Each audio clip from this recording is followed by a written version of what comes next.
And Mike, are we live?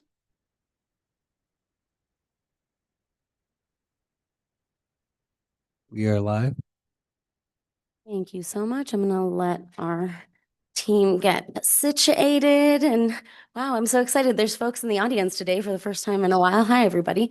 I'm gonna call this meeting of the Quality of Life meeting to order at 5:04. If I could please get a roll call. Counselor Fagali? Here. Counselor Barrett? Here. Counselor Cassett? Here. Madam Chair? The same thing. Madam Chair, you have a quorum. And it's a pretty good forum as well. Yeah, thank you so much. Does anyone want to approve the agenda? Move to approve. Second. All in favor? Aye. All opposed? Motion passes. Now, we did have a couple things pulled off the consent agenda. Is that correct? Yes, ma'am. 2 items. Item B, request for approval of a budget adjustment request, bar in the amount of 150,000 from general fund to tourism lodging tax fund for fiscal year 2026 downtown security contract. And item D, request for approval of amendment number 2 to professional services contract item number 25-0217 with Urban Alchemy to increase the amount of compensation by 522,000 for a new total compensation of $2,020,303 for shelter operations of homelessness services. I would entertain a motion. Move to approve. Second. As amended. As amended, yes. All in favor? Aye. All opposed? That passes. So we are going to have a presentation today. Is that correct? Yes, the presentation is Building Watershed Resiliency, Parks and Open Space Green Infrastructure Initiatives and Community Partnerships. Zoe Isaacson and Reese Baker. Wonderful. Thank you so very much. I'm so excited to have both of these human beings presenting to us today. Very, very knowledgeable, having some amazing work in our community. So I'm going to hand it over to Ms. Isaacson.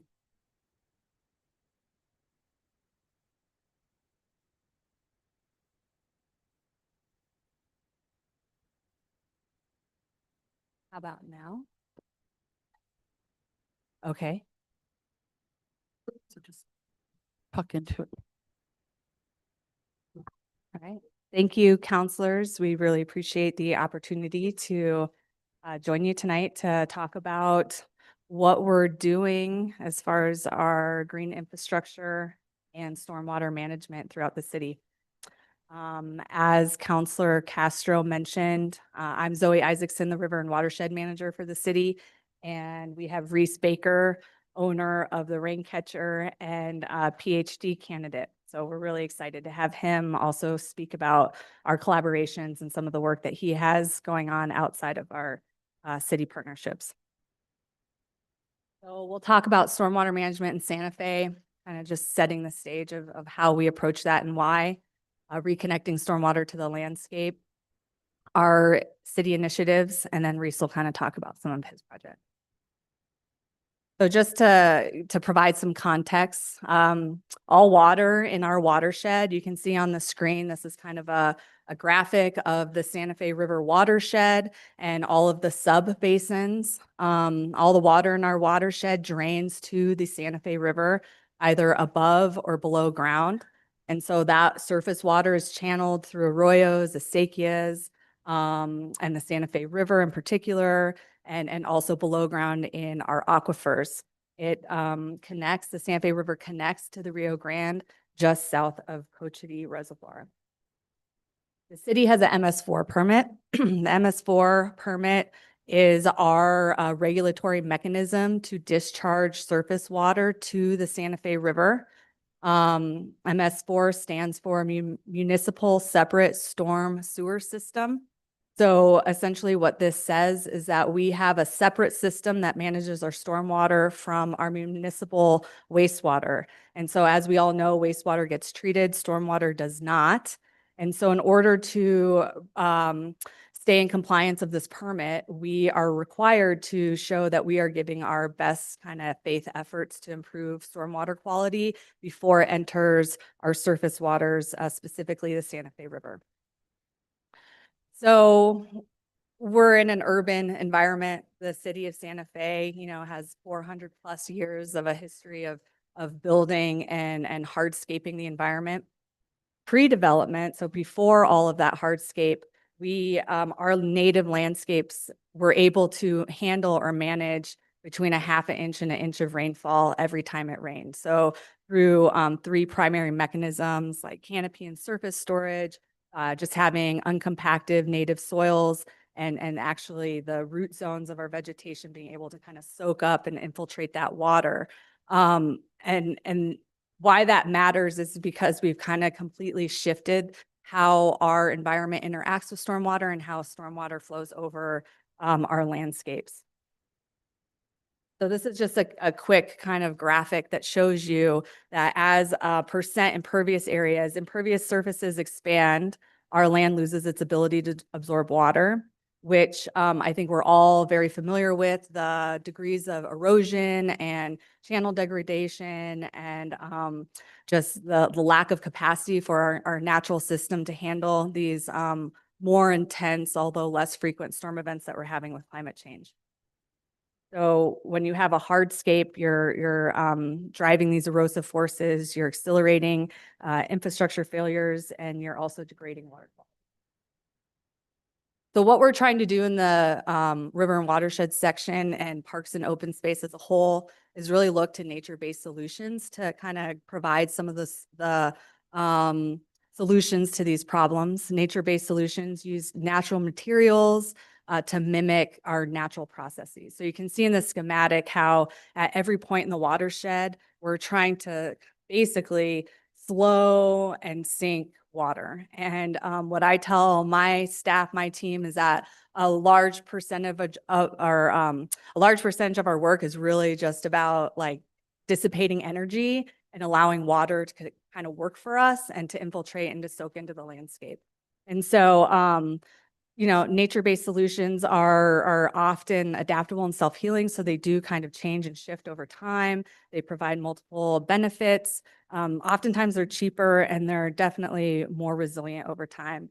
And this kind of shows, this schematic shows the importance of kind of this idea of having leaky systems so that water can move through. We're really trying to stay away from concrete or hardened systems. So we use nature-based solutions to kind of solve some of these problems. So this is the Arroyo Mascaras at St. Francis and West Alameda. So you can see it's coming into the Santa Fe River. That water has a huge kind of erosive force. There's a lot of velocity. There's a lot of energy. It's full of sediment. All of that sediment has a lot of hydrocarbons and pollutants absorbed to it. So we have lots of heavy metals that are entering our waterway. We have large volumes, and to build stuff like this and then repair stuff like this is incredibly expensive and energy intensive because it takes years of study, of modeling, money to build the infrastructure, and then to repair it. It's no cheap task either. So here's another picture of the Santa Fe River. And this is a area that we've actually used these nature-based solutions to help kind of provide channel stabilization and manage those peak pulses. So that brings me to green stormwater infrastructure. So green stormwater infrastructure is often a nature-based solution that manages stormwater as close to the source as possible. And why we do this is because going back to that kind of schematic of trying to catch water and infiltrate it higher up into the watershed, we're really trying to deal with it before it gets to the Santa Fe River. And with the not only like the amazing and altruistic goal of improving our watershed from a water quality perspective and a habitat perspective and heat island, cooling perspective, we're also just at the very basic trying to like attenuate these floods and reduce the pressure on our existing system. Yes. And so I'm just going to say for the folks listening online, make sure we're in the mic. Okay, sorry. And so, yeah, we're really trying to attenuate floods, improve water quality, and make a better kind of living situation for all of us and improve quality of life. So We also have a program that was started before my time, which is the Alameda Rain Garden Program.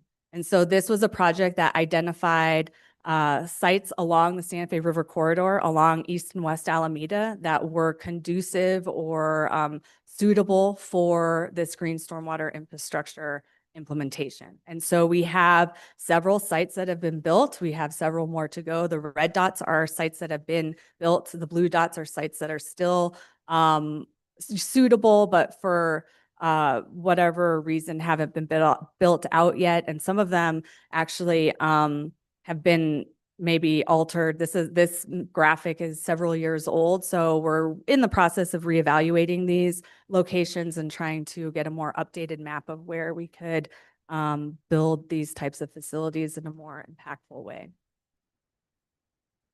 So some examples of those rain gardens are the Sycamore Rain Garden at Alto Park. This was built in collaboration with both the Raincatcher, the Santa Fe Watershed Association, and Southwest Urban Hydrology. This rain garden, I need a more recent picture because that cottonwood in the middle is now a good 25 feet high. And it's completely overgrown in a good way. And it manages up to 100,000 gallons of water a year. The Santa Fe River is just off the picture. So all of that kind of pollutant-laden sediment gets kept in the rain garden, and then you have a polished, kind of cleaner water entering the Santa Fe River. And another program that we're kind of building off of the Alameda Rain Gardens program is called our Runoff to Roots program, which I'm really excited about.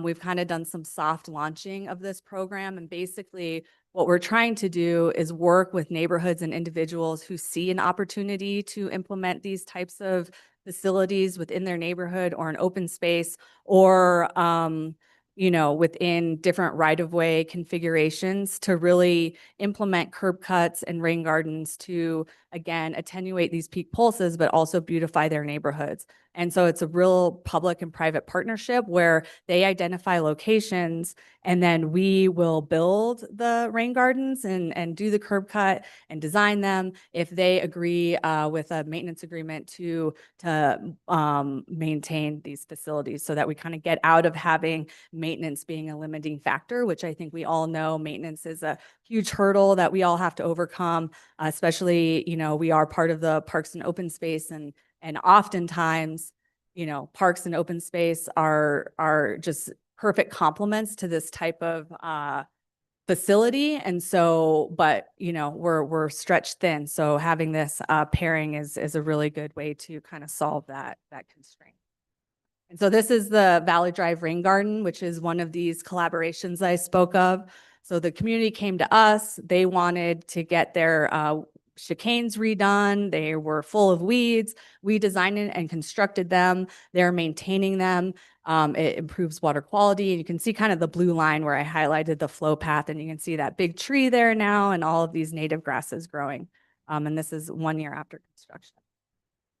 We have the Mary Esther Gonzalez Senior Center that is getting constructed right now. We're very close to being completed with this project, but this is another one where this used to be just kind of a gravel, just unlandscape, just kind of gravel area with no interest or habitat or vegetation. And so we came in and built a rain garden. And it will be maintained privately by volunteers. We also had the seniors who visit the senior center decorate birdhouses for us. And so we have birdhouses that will be going in there. And this was a great, again, public-private partnership where we have, increased the usefulness of the stormwater and really kind of shifted that paradigm to recognizing that it's a true benefit and not just a nuisance. And then we also have larger scale stormwater infiltration projects. And so this is a project that we have at the top one is Ashbaugh Park. The lower one is Mark Brandt. And so these are kind of like large scale infiltration galleries to really, again, at these parks, we have this perfect complement of needing large areas to be able to work with. And so the smaller rain gardens are amazing. And in aggregate, they have huge potential and are very effective. We have these larger open spaces that we can really kind of like sink a lot of water and help attenuate flooding downstream and impacts to both the Arroyo de los Pinos and then the Arroyo San Antonio, where we know we have a history of flooding. And we also have residential campaigns where we are trying to educate homeowners on what they can do to manage stormwater on site. Because, you know, and Reese will speak to this as well, the public-private partnership is amazing, and all of this counts towards a city being more resilient. And so what we really are trying to do is teach homeowners what they can do on their property. These are low lift, low effort implementation strategies that they can do to manage stormwater on site. And this was really targeted to the West Alameda road corridor, because every time it rains, it dumps a ton of sediment onto West Alameda. And then that requires our streets maintenance folks to come in and do a lot of plowing. And that, is time and money. That's a recurring problem. And so we're really trying to get folks to understand how they can kind of help figure this out for their properties. And then, I'll just zoom through this, but we know that green stormwater infrastructure provides habitat in urban environments. So another key component to all of this is really increasing biodiversity. So to build a more resilient system, to be able to combat climate change, it really comes down to biodiversity. And so we really try to use a bunch of different species to provide the redundancy that our system needs to be able to kind of be more resilient in the face of kind of an unknown future. And then we also do a lot of public education and outreach. So we do a series of river talks. We do trainings for internal staff on proper ways to plant trees, maintenance, and we also have stormwater story maps. And then we also do door hangers and tagging of properties when people do legal dumping or have illicit discharges. And with that, I'll leave it to Reese to kind of talk about some project specifics throughout the city. And then we'll be available for questions. So thank you. Thank you so much. Welcome, Reese. Thank you guys so much, Madam Chair, counselors, for being here tonight to, in participation with all these ideas that we're coming up with, and thank the audience for being here. I think Zoe covered pretty much everything that we wanted to talk about, and I just wanted to add a couple little ideas, things to think about. The city of Santa Fe city limits is 26 square miles. We get 12 inches of rain a year. That is 5.4 billion. So we have water.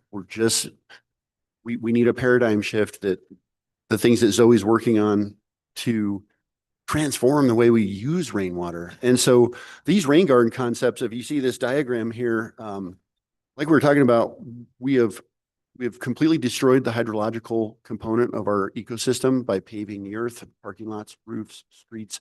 Streets are now the lifeblood of our city, because that's where all the water ends up. And so if we can take that water, which is of course filled with a slew of incredibly dangerous pollutants. We just did a year ago, we did a project with Sandia Labs where we did some soil sampling, 15 different locations around Santa Fe and different retention basins. We found 660 carcinogenic molecules. So this is a real problem, and I think it's important for us to tackle. So the concept of a rain garden, by taking the water off of the street, you can kind of follow the numbers here. We're coming up with ways to ensure that we can maintain these rain gardens by trapping sediment. One of the things that we're dealing with a lot is the sediment is clogging up the entrances to the rain gardens that we have currently built. And it's not allowing the rainwater to get into the rain gardens, and it's just continuing to run down the street. So the whole design of these systems is really important. And then of course we're recharging aquifers. And if you note, they're sort of in step number 5, we're now running all of the rain gardens that we are building through biology. And by doing that, all the different microbes, the plant roots, they're infiltrating water faster into the deeper depths. And then of course the fungal component of these, which we are now growing, the decomposer fungi all over Santa Fe County without any supplemental water. These organisms have these roots called mycelium, and they grow out into the soil, and they have these unique enzymes that can break down almost all of the toxins that we have that are coming off of the streets. You guys want to do a 1.5 hour lecture on the enzymes and how they evolved? Okay, so anyway, now we are recharging aquifers with clean water. It's a shame that we have our freshwater ecosystems are the things that are completely being degraded by our current paradigm. And so with these rain gardens, we're going to be able to switch that. And so we talked about it, but the benefits of just putting the water into the ground is going to allow us to grow ecosystems that do all these extra curricular activities for our environment, and quality of life is at the very top of all that. So I want to, so I talked to Zoe. We really wanted to get a basis of what is the reality of actually putting street water back into the ground. So we are now doing a pilot project on Siringo Road, and we've created 5 smallish rain gardens that are all capturing the exact same amount of square footage of space from the street. And what is so cool about this is we're not going to do any planting. We're not going to do any soil enhancements, no adding of organic matter. We're going to just see exactly what is the difference between the water that's going into the roadside from our streets compared to right next to it, which is the standard roadside verge, which is just usually gravel or some other dirt and weeds and stuff. How is that going to change? And can we support all of the trees and all the ecosystems that we want to grow without using any supplemental water from potable systems? And so it's very exciting. That's all underway. I just did a little bit of data today, and at 6 inches in the rain garden in comparison to the standard roadside verge, we are keeping the soil moisture at above 20% soil moisture, whereas the regular verge is at 7%, and it gets all the way up to almost 40% during rainstorms. So we're going to have some very interesting data within the next year. And this is just a classic example here. The before photo is a detention basin that the city started to incorporate in 1996. It's a great idea, but without biology, the water just sits there and it collects and attenuates all of the different pollutants, especially the petroleum. And petroleum tends to make the soil even less capable of water infiltration and toxifies the environment. And so here at a commercial residence, a commercial office complex, we have a before and after photo of what we can do with this whole concept, which is absolutely amazing. I would love to give you guys tours of this property anytime you want. And at the same location on the street side, the roadside verge, if you see that before photo, last August, I went with my little temperature gauge, my laser temperature gauge, and we had a temperature of 153 degrees on that gravel surface. And we went underneath where that tree is planted, and we had a temperature of 77 degrees. So we have a massive capacity to cool and keep our city so much more resilient than the way it is now. And then the last part is I just want you guys to see that little photo at the very bottom. We have these different species of fungi growing all through the city. And so this is something that has not been done in the Southwest. And the fact that Santa Fe is doing this, I'm just so honored to be in the city and to have the support of everybody and the support of Zoe. And I think we're ready for questions. We sure could talk a lot tonight, but I'm gonna stop it there. Thank you so much. Thank you so very much to both of you. I'm going to hand it over to committee for questions. Counselor Cassett? You know me, I'll ask questions. Well, thank you. This is really exciting. A couple questions that I have around what's it called? The Runoff to Roots program.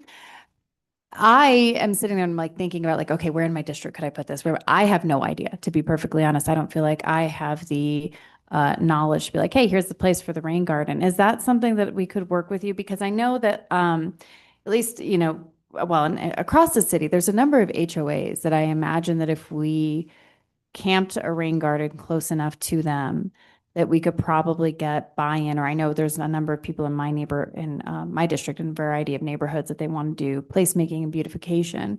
How how might we start to figure out where this is really a possibility to be successful? That's a really great question, Counselor Cassett. So a couple of things. We have not yet launched our website for this, but we will have a website for this program. And part of that is twofold. It's to not only have the public come to us and say, hey, we have a public land area that we notice is there's every time it rains, there's standing water, and we could do something with the standing water, and we feel like it could be beautified or you know, shifted to be a resource rather than a nuisance. And then we also have a whole nother kind of program where we're trying to make it easier for private property homeowners to implement this on their own property. And so we have worked with Reese and Aaron Kaufman of Southwest Urban Hydrology to come up with standard specifications so that people can and you know, implement this on their own roadside verge, on their own properties, and how to make that as easy and as burdensome free or barrier free as possible for them to do this on their own property, and with, you know, some checks and balances, obviously. So right now we're trying to, like I said, we haven't really pushed it, but once we do, I hope that we can like thread that needle of figuring out where these ideal locations are, where people are interested. We have some ideas. We know where some of our public infrastructure or parks and facilities aren't working. Like we know where there's a lot of ponding and maybe some drainage improvements that you know could be implemented. So I guess to answer that, I think it's twofold. Like we could do better at educating and inviting people to come to us, and then also working, like you're saying, with HOAs or any individual who's interested in this. And that's one of the underlying themes is if you're interested, please reach out because we want to talk to you. Yeah, wonderful. And just an invite, you know, if there are places obviously in District 4, you guys are, wrote down Mark Brandt, and then you immediately were like in Mark Brandt Park. So thank you. And then I know there's another one like on Escondido Court that there's like this giant area that's just a pile of weeds and water. But if you guys identify some within District 4, please let me know, because I would be happy to work with you to start making connections to constituents there to see if we can drum up some interest and support, because that would be a lot of fun. And I would love to have that happen.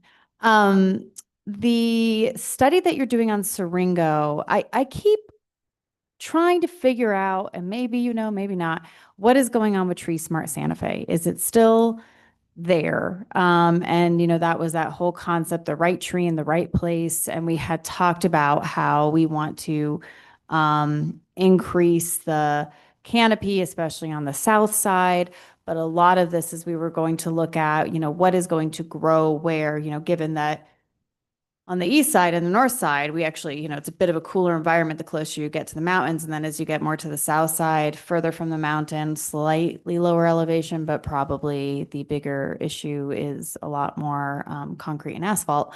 And this sounds like something that would work really well in conjunction with that project. Has that connection been made at all? Is that something that would be like the next phase of this, is how we can start to get a better canopy, especially on the south side?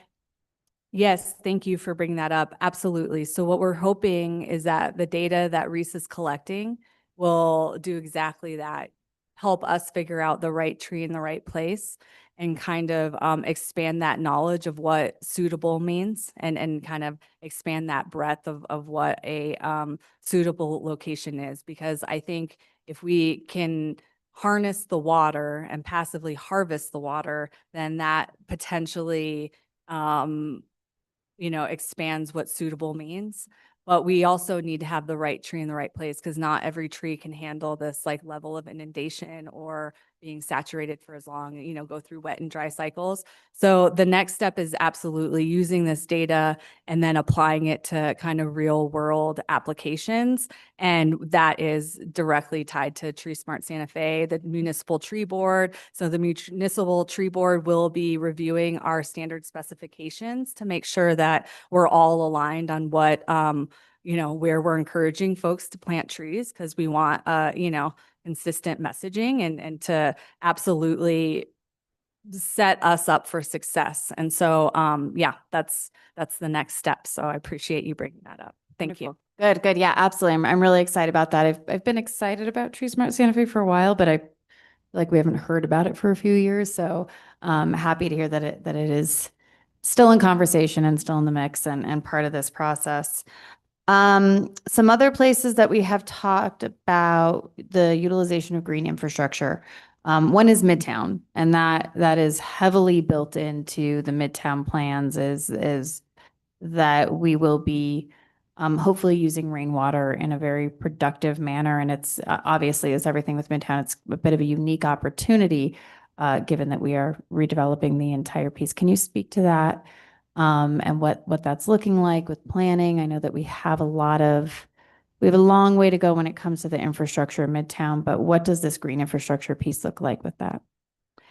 Yes, thank you, Counselor. So Midtown is an amazing opportunity to really highlight what this type of stormwater management practice can do for not only managing stormwater and improving water quality, but also improving quality of life. And so we managed to design Midtown campus so that every drop of water that falls during a 100-year, 24-hour storm event stays on site and does not travel off site. And so the way that we did that is not only using some of these GSI kind of natural depression systems, but also using permeable pavement and suspended pavement. And so, which essentially means creating a lot of void space under the surface of the earth to be able to accept all of that water.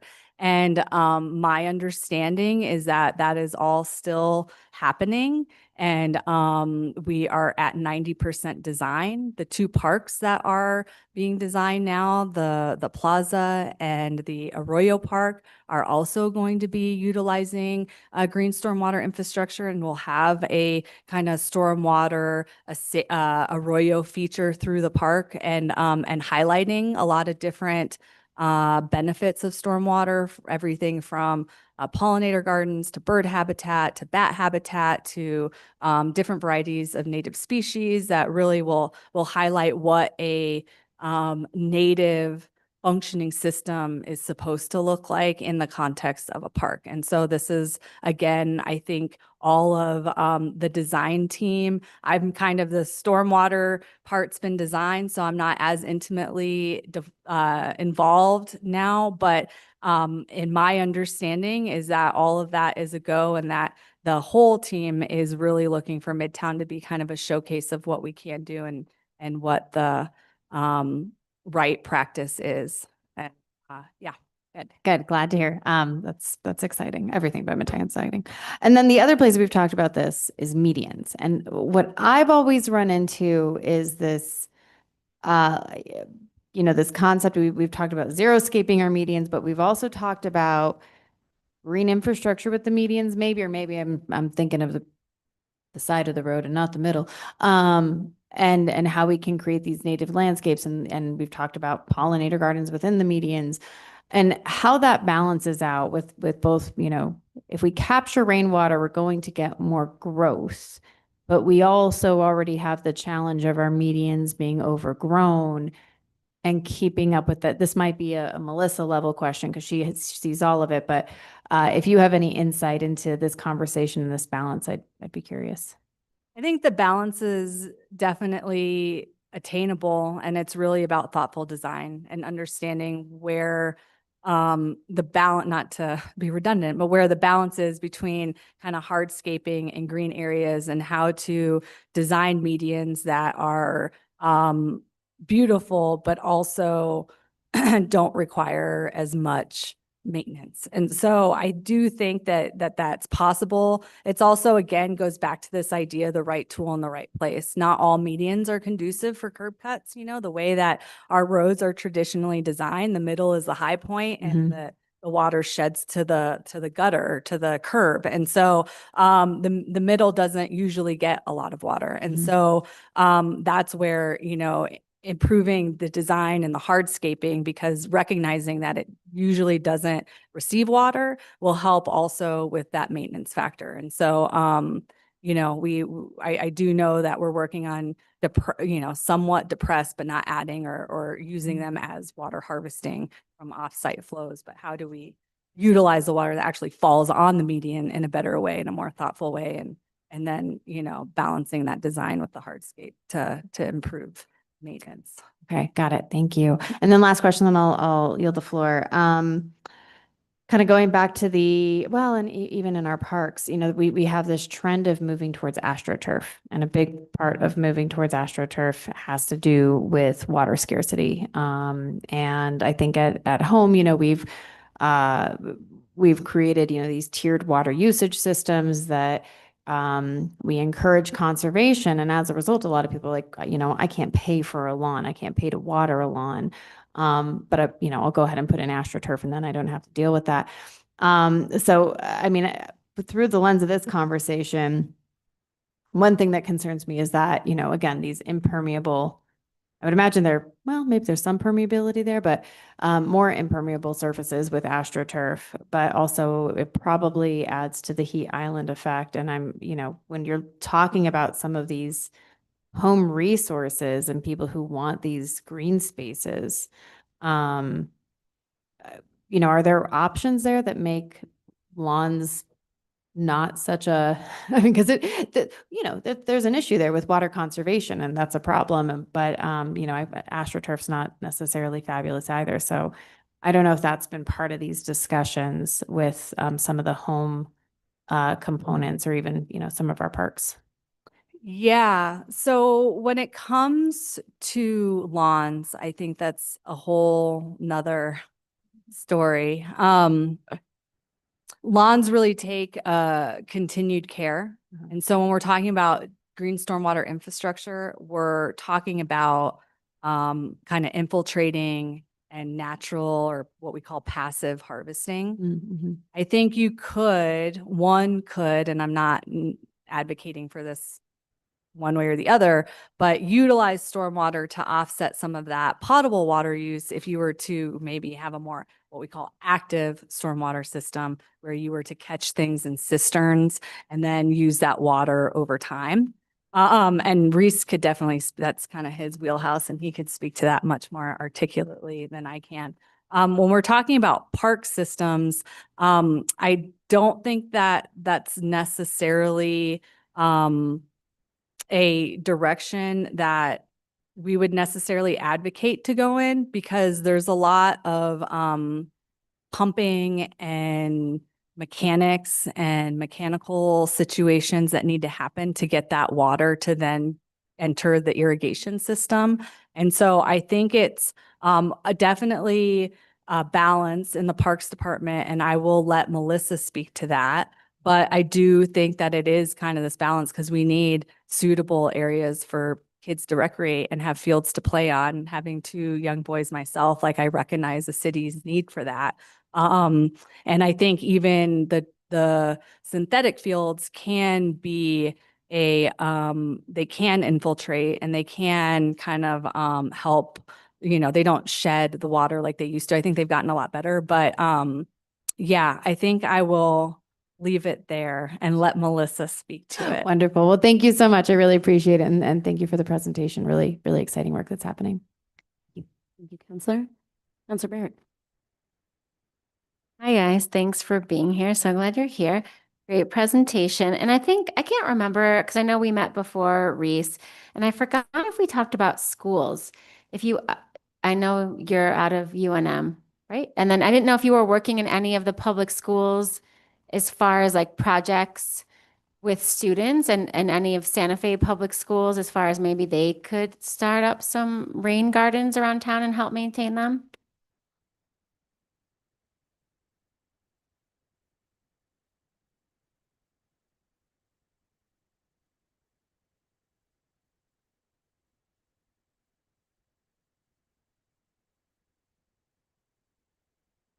How's that? Oh, much better. Okay. Yeah. So Southwest Urban Hydrology has been pioneering this for about 10 years. And, you know, Aaron is sort of a one-man show. And so he uses our company for a huge amount of the labor. So we've done I think 36 parking space retrofits at Santa Fe High School student parking lot. We are infiltrating 1.1 million gallons of water a year. We're shading areas. It's really dynamic. We've worked with at Eco. We just finished some big rain gardens over at Kearney, where we actually were able to plant an American elm, which was one of the biggest trees we've ever been able to put into one of these spaces. So that's exciting. And then as much as we can, we try to bring in the students to help facilitate the planting, to, to do tours. Santa Fe Community College, we're hoping to get some pilot projects going out there and get some of the higher education or at least the bachelor level education set up so that people are just aware of this and can participate in it. So I might need to leave some of the detailed questions up to Aaron, but I'm sure he would love to come give you guys a presentation on what he's doing with public schools because it's fascinating. I'll add, Counselor Barrett, that we also work with the public schools. We do a lot of the, I believe, maybe in third grade, and then again in sixth grade, they do kind of a curricula on improving, the ecosystems and the environment. And so we have been interviewed and work with a lot of schools on different ideas that kids have and different proposals that they have and help kind of guide them through that process. We also have schools like Santa Fe Prep and other kind of charter schools that have adopted certain areas and do a lot of cleanup and routine maintenance, or I guess routine kind of trash collection. And we kind of use Santa Fe Watershed Association as a conduit for some of that work because they'll act as stewards and then kind of plan different cleanup events around that with the schools.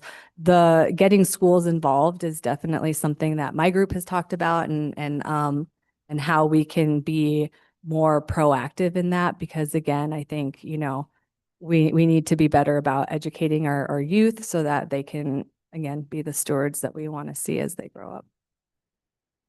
Great, thanks. Sounds like you guys are already on top of it. You're already doing it. Let me know if I can ever help. Thanks. Thank you so much, Counselor Barrett. Counselor Fagali. I don't have any other questions, but thank you for the work that you're doing. And I'm really excited to see the Midtown plan happen and to see all this cool permeable pavers and the, bioswales and all the other fun things that we put in there. So, thank you. And I will just echo. Counselor Fagali, it was fun to work on that with you. And I just want to echo the sentiments of my colleagues. Most of the time, especially when folks are newer to the governing body, we have great ideas and then you're already doing them. So that's always exciting. I have a couple of questions and I don't want to belabor the West Alameda Rain Garden program, but if we could just get an update on if those change and what priorities might be and what some of the sticking points could have been. Yeah, so we went out, we had 5 residents, or property owners respond to our survey and took us up on our offer to run property audits. And what we did there is we assessed their property and kind of gave them a menu of what, different strategies they could implement on their property and where. So we kind of took like a topographic image and kind of highlighted areas that water was collecting and how they could improve their properties. It ended up not following through because we wanted to provide rebates, and it was hard for us to get over the rebate mechanism or figure out a proper rebate mechanism. And so we're going back to the drawing board and trying to figure that out. As you know, when it comes to water conservation rebates, it is on a kind of credit to your water bill. And that works when you're paying $100 a month on water or, public utility service. It doesn't work that well when you only pay $5 a month for your stormwater utility. And so it takes a really long time to obviously earn that credit back. It could be 10 years, and so it's hard to convince people to put money up front if that's the kind of credit that they're going to receive. And so, I have been talking to other municipalities throughout the US that do a rebate program and do kind of a cost share, and figuring out if we can apply some of that to our program. It's and not to get into the weeds too much, but our anti-donation clauses have kind of put and that, we can maybe figure it out, and we're trying. Thank you, Zoe. Appreciate you and being creative because I know funding is difficult. The other questions I had, I think, have been asked in terms of how do we use this research. So we're going into this research, how are we going to execute it? Sounds great. Santa Fe Tree Program, Tree Smart Santa Fe is a program that I wasn't aware of. So thank you so much, Counselor Cassett. I'm going to research that. The website sounds really exciting. Help you by rolling that out whenever you have the opportunity. And I know we spoke at length about Ashboro Park, so I'm also not going to belabor that, but thank you for the work there. And I hope the community input session went well. Is there anything else that we could offer to you in terms of assistance on moving this forward? Thank you, Counselor Castro. I think just giving us an opportunity to speak with you all, and especially some of the new counselors, and help educate what we're doing, I think is a great opportunity. And just again, giving us the time to communicate some of the importance of this work, and how really it's a good time to be doing this work in city government, because we do have the support of, Director McDonald and Director Burnett. And so we're just really excited to be able to come here and speak with you all and work with our private counterparts like Reese. So thank you. Thank you so much. And thank you, Mr. Baker, for being with us, and give us an update on your programs when you are finished. Wonderful. Thank you guys so much. It's been an honor to be here. I did want to point out something really quick. If you guys are curious, we just finished the Green Stormwater Infrastructure Manual for Santa Fe County. And that was through Jacqueline Beam and the Sustainability Program. So it's now up on their website. It's in PDF form. It's like a 140-page document, and we covered all the stuff Zoe and I talked about today, is all the rural areas as well as the urban areas. It's a really, really cool document. I hope you guys like it. It's kind of a living document too. So as we continue to get this research, it's all going to be uploaded onto that. So I hope you get to enjoy it. If you're a nerd like me, Thank you'll you like it. so much. We do get in the weeds here, so we appreciate it. Thank you. Right, and we do have a couple orders of business. I'm going to try to move us along as quickly as possible. What's next on our agenda, Marcel? Next is public comment. So if anybody would like to address the committee, please feel free to line up at the podium. And we normally have 2 minutes. I wonder if we could get that timer up, please. Mike, can you set a timer? Let's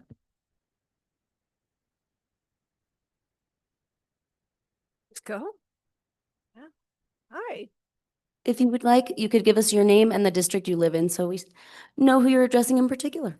Great. Well, good afternoon, distinguished counselors. I am Virginia Williams, and I live in District 1. And I am a mother of 2 young children, a business owner, and an employee of Girls Inc. of Santa Fe. We are celebrating our 71st year, inspiring all girls to be strong, smart, and bold. And at Girls Inc., we teach the girls critical thinking skills. And so I come with curiosity and questions this afternoon. This year's RFP process with the CYC has felt different than years past. There are apparently stricter guidelines around the RFP than the application process of years before. And what it has felt like at the outside of the process, especially for the 1 month, 1 week, and 3 days since funders were apparently supposed to be notified, is evasive and abashed. And where does that guilt in the system come from? Is it because we haven't been selected by a commission that has consistently funded our organization for over 50 years of our 71-year existence? Is it because there is a perception that we are well-funded because we are raising money to build a new center?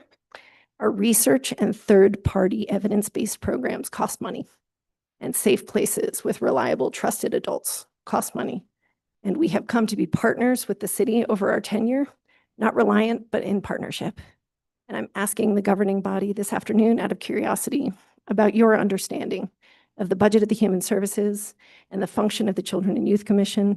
And if you need to seek understanding yourselves of who on the commission and who on the staff are recommending for the $1.2 million of funding, and how that assessment of the distribution of funds was made, and what clarity needs to be made to the people who haven't been informed yet. I have questions, and I await transparency.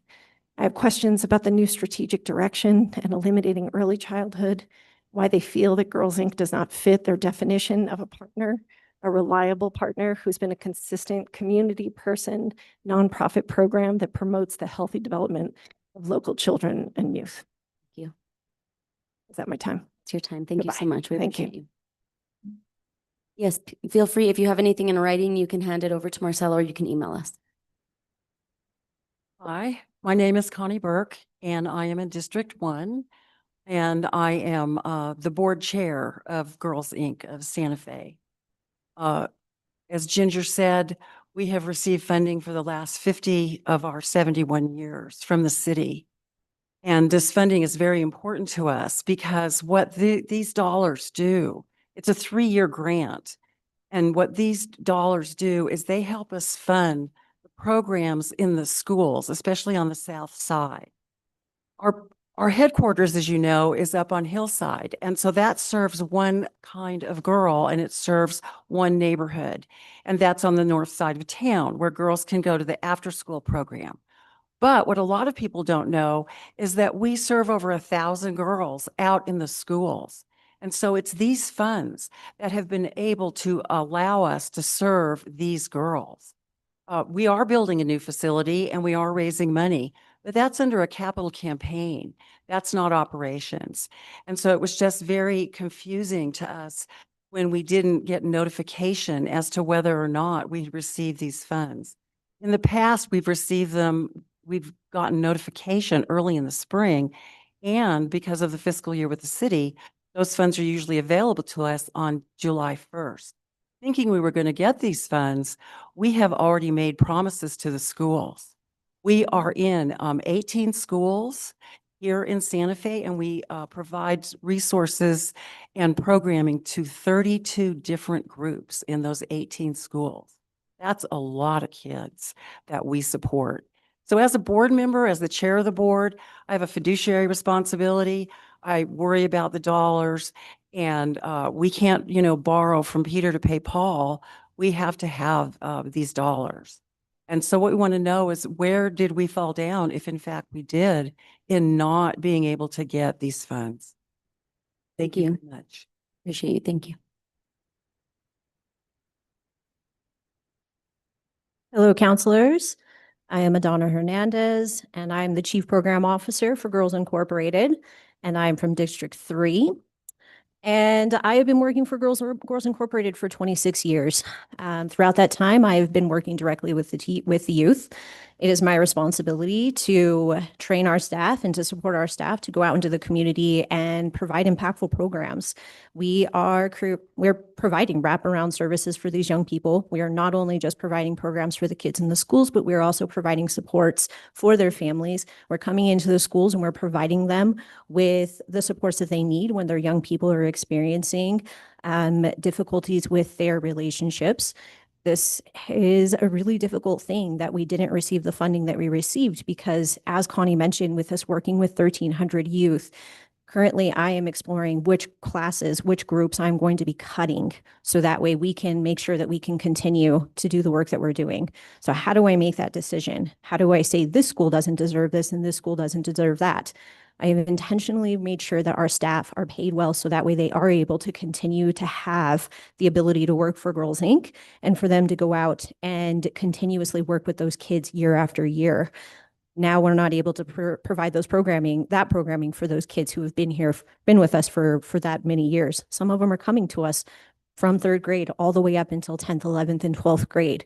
So if you all can help us understand where we did come and how we fell and what it is that we can do so that way we can make preventive work as well as intervention work both priority. Because if we only focus on intervention, we are going to continue to spin our wheels and we're going to end up spending even more money. We need to make sure that we are taking care of these young people before they need us to step in and provide those intervention services.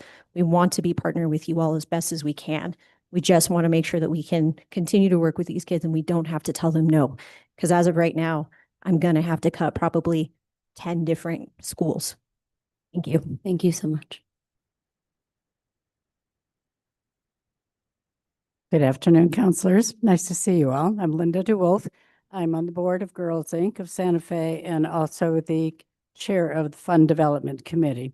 There are a couple of things we haven't had a chance to say, so I just want to say them under the 2 minutes here. First, you've shown us considerable and very incredible support, and we appreciate you so much. Just recently, you voted on our rezoning of a new center, and we appreciate that. We're so excited. I'm concerned that if we're not funded appropriately, however, that looking down a $225,000 cut in government support, it sends a message that the city of Santa Fe is not investing in youth. They're not investing in programs we know with time and evidence work. I'm concerned that if we lose this funding, which represents 10% of our budget, that's a lot, that we will have to cut services, as Madonna mentioned, and it will be a much longer term effect on our city. So we thank you very much for hearing our concerns, and I think we're complete. Thank you. Thank you so very much.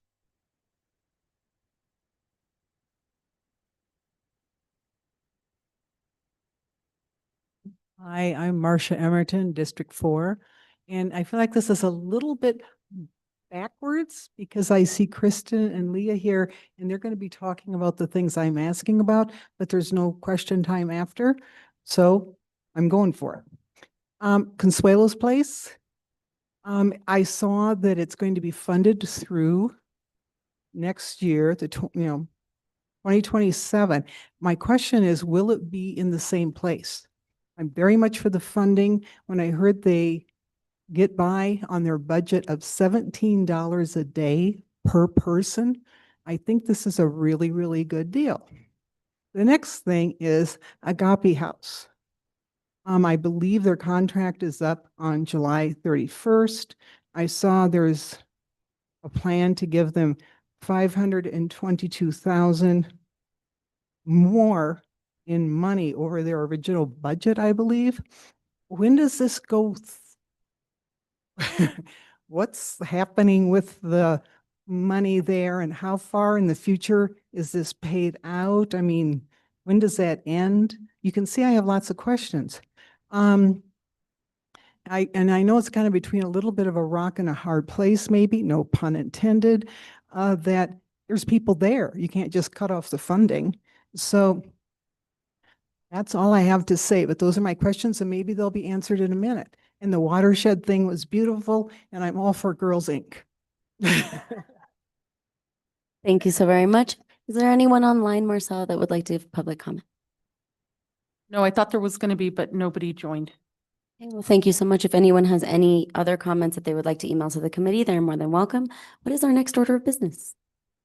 Our next order of business is the hold item B, request for approval of budget adjustment request bar in the amount of $150,000 from the general fund to tourism lodging tax fund for fiscal year 2026 downtown security contract. Andrea Phillips and Randy Randall are here. I'm the problem here, but I will defer to my committee to see if, okay, Councilor Cassidy also pulled some of these, so I will defer. Go ahead, Councilor. Thank you so much. So I did just want to follow up on the funding sources, because my understanding of the downtown security contracts is that it had been strictly lodgers tax. Is that not been the case this entire time? Yeah, so the majority of this contract is funded through tourism and utilizing lodgers tax, but there is a tie-in with downtown security for not just visitors, right? So this is to supplement some of our police staffing in the downtown area. And so there is some funding from general fund that we are proposing to help supplement this contract. So this would bring 150 from general fund to help supplement the lodging tax. And is this a new supplementation from the general fund? So historically, it's all been lodgers, Yeah, I correct? believe so. And I'm kind of new to this contract for the downtown security, but I believe the general fund assistance is to help in covering the additional staffing. So I don't know, Randy, if you have any background. Thank you, Madam Chair, Councilor. The original contract was funded from both general fund and lodger's tax. And it was general fund that was excess revenue, if you remember those days, that we would allocate out on one time. Mhm. And lodger's tax continued to carry this as far as it could. And but this extra $150,000 is needed to support the existing purchase order with for the contract security through June 30th. Okay, so this is just through the end of this fiscal year or through the end of, Madam Chair, that's correct. okay. And this is for extra police staffing or extra security staffing? Madam Chair, Counselor, it is for extra contract security. Contract security, okay. I mean, my challenge with this contract, if you recall, was the concern around the focus of downtown and really needing, as I've, stated numerous times, a lot of support on the Cerritos Road corridor. Now, what's interesting is the next conversation we're about to have, has actually really helped improve the Cerritos Road corridor. But I know the challenge that I've always had with this one is just the focus on the downtown area, which is important. And I know that there's been a lot of need, and this obviously, because it is a tourist area, can be an attraction for some more potential petty crime and things of that nature. But I still do struggle with the fact that there is not this additional support being given, especially to Cerritos Road. I don't think we don't have PD here right now, and I apologize that I didn't send this out, but I'm curious about some of the, oh, yes. Actually, Counselor, Ben is on. Oh, Interim Police Chief Valdez, if you would like to. of course you are. Thanks, Yes, Chief. Counselor, Madam Chair. Hey, Chief. Glad you're here. And I am curious about crime stats for both the downtown area and for Cerritos Road, and what those have looked like for the implementation of this contract, as well as the implementation of the next contract we're about to talk about for Urban Alchemy, and how things are looking across the board throughout the city. Well, really, those two areas are what I'm focusing on, let's be honest. Downtown, Cerritos Road corridor. Madam Chair, Counselor Cassett, so I can get that information for you on the impact that Cerritos Road and downtown has had with both these contracts. What I do know for the downtown security contract, it has been really helpful for our downtown vendors and guests to have that presence. And when issues do arise, they do contact the police department, and we send folks down there. We're also doing a shift in staffing with our bike unit, our traffic unit, and our DWI unit, which are proactive units. And we're looking to have more of a presence now in the downtown area with our bike officers, but also in our business districts on the south side, our riding trails, our parks and open spaces. And we did have a brief discussion today on what additional funding would look like if I'm able to put more officers in our ranks and grow our bike team. And I think that'd be a great discussion to have. But for the time being, I know this contract that Mr. Randall has is just to cover us through June.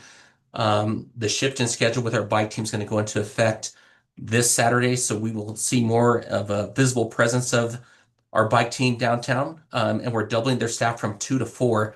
So 2 will be dedicated to the downtown area. And a sergeant and 2 bike officers will be covering our bike trails, open space, parks, and business districts throughout our entire city, including on the south side and the Cerritos Road corridor. Got it. Thanks, Chief. Appreciate that update. And I'm actually really excited to hear about the bike teams on the trails. I think you and I had this conversation like 2021, and it wasn't very doable then. So to hear that that's being expanded now is really exciting. I guess the other question, and again, this will be relevant for the next conversation too, is how, and I think we started to get there, but from my understanding, these contracts, or I'm hoping, well, you tell me, are these contracts really, providing the ability for police to be focusing on some of the more concerning crimes? I mean, how does this really help our capacity as, the public safety departments, in understanding how these dollars are being spent and how that investment really impacts public safety across the city? Yes, Counselor. So I know when this contract was first discussed some time ago was during a time that we were experiencing a staffing crisis. We had about 40 vacancies, and Mr. Randall did offer at that time to see if we could fund additional police officer positions, but we were struggling just to fill our allocated budgeted amount of police officers. Now we're kind of in a different realm, and I think it'd be a great discussion to have to see if we can pivot to see if that's still an option to have some of this lodger's tax go towards staffing the downtown area with bike officers, because that'll allow me to pull our budgeted staff that's going to be allocated to the downtown area, and they can be reallocated to other areas of the city to help with showing a visible presence, engaging in proactive policing, community policing, and making overall improvements to quality of life for folks. But when this discussion came up initially several years ago, I think it was somewhere around 2020, 2021, we started looking at how can we get more folks downtown to help with reducing crime and making sure that business districts are going to be safe. But for us, we didn't have the staffing to make that happen. Today, we stand in a different position, and if given funding, that's something that I think we can achieve. Wonderful. Thank you. That's really good to think about, especially as, you know, this contract's coming to an end. I think this would be an area that, you know, moving away from, you know, these really expensive security contracts to how we can fund more police positions and doing more of the community policing and doing more of the bike teams downtown, as well as throughout the city would be interesting. I know I caught you like a little bit on the spot with these questions, so if you don't mind sending me any hard stats and hard numbers that you would have at a later time, that would be much appreciated. Absolutely, Counselor. I'll follow up with that and I'll send it to the committee. Thank you. Great. Thank you, Chief. Thanks, Thank Madam you, Chair. Chief. Thank you, Counselor Cassett. I will defer to committee members. Counselor Barrett, go right ahead. I just had a question out of curiosity. I didn't know if it's because like tourism ramps up in the summer and we have more events outside and we have more visitors in town, if that was also a reason why we needed more security? Madam Chair, Counselor, no, it's actually the same amount of security on a regular basis. And it's not as much crime prevention as misbehavior prevention. And that's the real issue. The downtown area is no more important to the city, in my opinion, than any other area, but it is the visitor focus. And even when visitors stay in short-term rentals in other locations or in some of the hotels on Cerrillos Road, and 50% of our hotels, our rooms are on Cerrillos Road, the focus still comes to the downtown area. People come to that area, and that's the experience that they get when they come to Santa Fe. And if we don't manage that experience, we can't continue to be the best destination in the United States. So that's the purpose of this contract. It's a Band-Aid. It was a Band-Aid to start with, to try to deal with the unfilled positions that the police had. But those who are misbehaving have figured out by now that contract security does not have the authority and the enforcement capability that police do. So again, it was a Band-Aid. We have a contract to get it through the end of June. We need to fund that to get it to that point. But hopefully within the next few days, we're able to come up with a plan on how we address fiscal 27 and eliminate the Band-Aid. Got it. Thanks. Thank you, Counselor Barrett. Counselor Bergali? Thank you. So this 150,000 is for the next 4 weeks, is that right? Or is that? No, that would be not- for May and June. Okay, So we're running anywhere from about 60 to 80,000 a month. So about 82,000 a month is on average. and that's for It police would be for officers, for May and June for the Downtown. security officer, for the security team. the security team in the downtown. Yeah. Yeah, contracted. Okay, gotcha. Thank you. Thank you, Counselor. Okay. I also have some concerns about moving GRT and the dollars in particular, but I think my questions today are going to revolve more about the level of service of the security team and what we're paying those 80,000 for. I think there's been a few instances where they've had trouble staffing and we've had to choose between locations. Do you want to address the level of service and sort of what we're getting for these dollars? Madam Chair, I don't feel we're getting enough for our dollars. And I think, again, if these dollars could be used for trained police that are properly managed, we'd get a lot more. My experience on managing a private security police force in the downtown area is pretty limited, and but it had to be done. And it was, again, a Band-Aid that was put on. The cost has grown as Condor has been able to more fully staff what the original request was.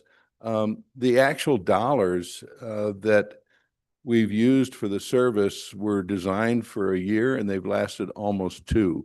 And that was because of understaffing in the first part of it. But we've now come to a point where we've run out.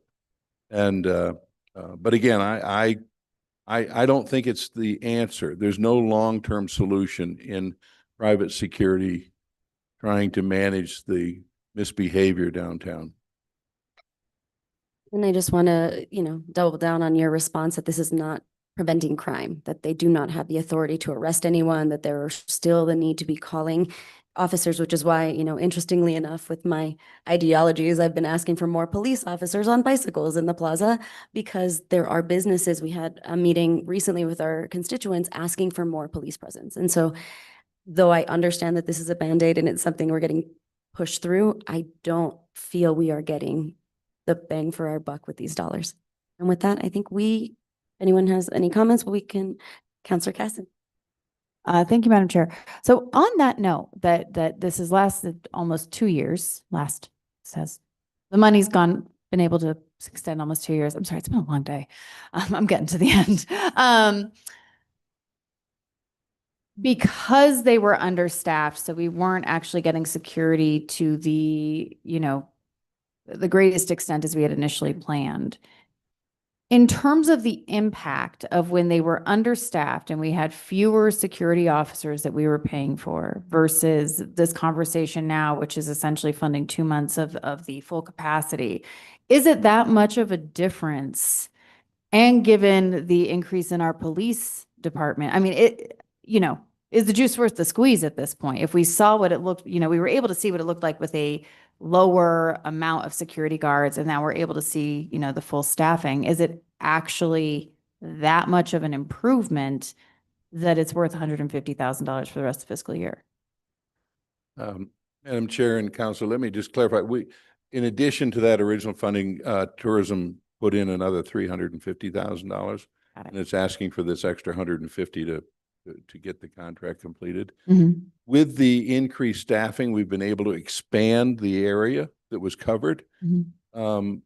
But is it any better where it was before? No, but we're able to, it has been able to cover a much larger area and deal with issues. And frankly, I think the issues are continuing to grow because once again, the folks who are misbehaving have figured out that contract security is not the same as police.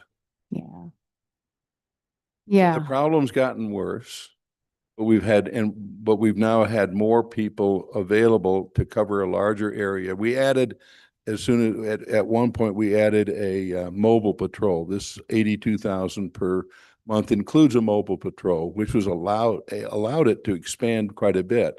But that mobile patrol represented about a $15,000 a month cost. So that was a big part of the addition. And what is the geographic area that it's covering at this time? I'm sorry? What is the geographic area that's being covered at this time? Right now, it's basically the entire historic area. Paseo, using the Paseo Loop and St. Francis, but it moves into Baca, and it also has goes on the other side of Paseo in situations like up to La Posada and where tourism reaches out a little bit beyond the Sage Inn and some of those areas. How about the rail yard and rail yard park? They have a separate contract. Okay. That is not quite adequate. Yeah. I mean, I think that, yeah, this isn't my favorite thing, and I also recognize the challenges that I hear from a lot of the, businesses. I hear from not just, I don't actually hear from tourists very often, but I do hear from individuals who work and live down here that there are some issues with the downtown area. So I think I will begrudgingly support this for now. However, I would really like to see a more permanent solution with the growth with PD and seeing what we can do there, and what are some other, I mean, and this is the constant challenge that we are dealing with increased crime, and it's related to everything that we'll talk about in just a moment. But yeah, I mean, I would love to, maybe in the next couple of months, I would love to hear, kind of a joint conversation proposal from tourism, from PD around, how are we going to maintain the downtown area while still making sure the rest of the city is well covered? Because I don't really want to keep going with this contract after this. So. Madam Chair, Councilor, it needs to happen really in the next couple of days or weeks. It can't wait for the next couple of months. So, no, the plan. Right. Yeah. So I appreciate Randy's enthusiasm, but this is going to be something that we're going to have to look at, potentially augmenting staff within the police department. There will be a budgetary impact. And I think I appreciate interim chief, thinking about bike patrols and, Randy being part of the solution, but we might need more than a couple days to hash out a plan for how we can wean off of this contract and what that looks like. So even though we have reduced our vacancies on the police department, there's still a question as to whether we're even properly staffed across the board. So I just want to say that, yes, we will be looking into this. We will bring it forward, but I don't know if it's going to be in a couple days. So. Thank you so much. And Deputy City Manager, we had one follow-up question. Just to be clear on what we're voting on today, this is a budget adjustment request to move money from the general fund into tourism. If we were to vote this down today, would we terminate the contract? Essentially, we would have to go back with them and essentially bring down, maybe we would not provide services for the remainder of the 2 months, or, we would have to potentially, we'd have to probably stop it. And then, or tourism would need to come up with additional funds somehow. I guess that's the question. Do we have additional tourism funds that could cover that gap, Director Randall? Madam Chair, not currently available. It's just such an expensive balloon. Okay, I will entertain a motion. I will move to approve for now. Second. Can I get a roll call vote, please, Medicine? Counselor Fagali, Yes. Counselor Barrett, Yes. Counselor Cassett, Yes. Madam Chair, No. motion passes. Thank you so much. I appreciate both of you. Next item, I believe, is also off the consent agenda. Item D, as I slowly allow for staff to make their way down here. Yes, Madam Chair. Item D, once again, is request for approval of amendment number 2 to professional contract item number 25-0217 with Urban Alchemy to increase the amount of compensation by $522,000 for a new total amount of $2,020,303 for shelter operations of homelessness services. All right. I will allow staff to, would you like to give us a presentation or go right into questions? Chair Castro, I'd like to get us started. Wonderful. Please go ahead, Director. For the audience, my name is Sandy Emery. I am the Community Services Director for the City of Santa Fe.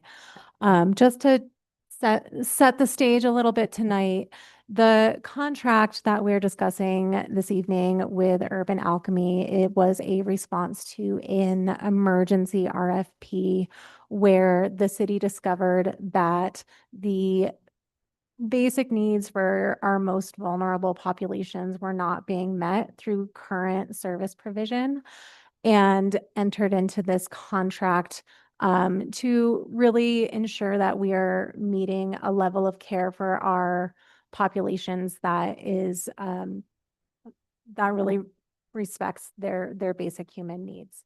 So this year, we're coming up on a year, has been a lot of trial and error, a lot of learning. The city staff has been working very closely with this provider to ensure that we are meeting the needs of our population served and ensuring that we are really doing the best that we can. So I understand that this is a high price tag, and I just want to just set the stage in that we are learning. I don't think that we knew going into the emergency contract the total cost of services, and a lot of changes have been made in real time to ensure that we are keeping people safe. So Kristen and Director Salaveri will have a lot more answers regarding the details and the finer components of the program, but I want to just give a little bit of background context for that. Thank you so much. Ms. Woods, do you have a presentation? Director Salaveri, anything you'd like to add? Yeah, I don't think we have too much to add to that, Chair. Thank you so much. Maybe just to say and kind of underscore that we recognize that this is a learning process, that there's a very high level of need, particularly for the clients being served at this location. Many of the individuals are co-occurring with significant mental health and or substance use challenges. We also know that there has been sort of a history of public safety challenges, not just at that location, but surrounding the Cerrillos corridor. So clearly there is a lot of need and a lot of progress that has been made to try to address some of those challenges. We're happy to answer any questions about sort of the ongoing work, as well as some of the sort of structural modifications and improvements that we're looking to make as a team, not just related to this project and this site, but really for our homelessness work at large. So just wanted to kind of underscore that as well. Thank you so much, Director. Ms. Wood. Thank you, Chair Castro, Council.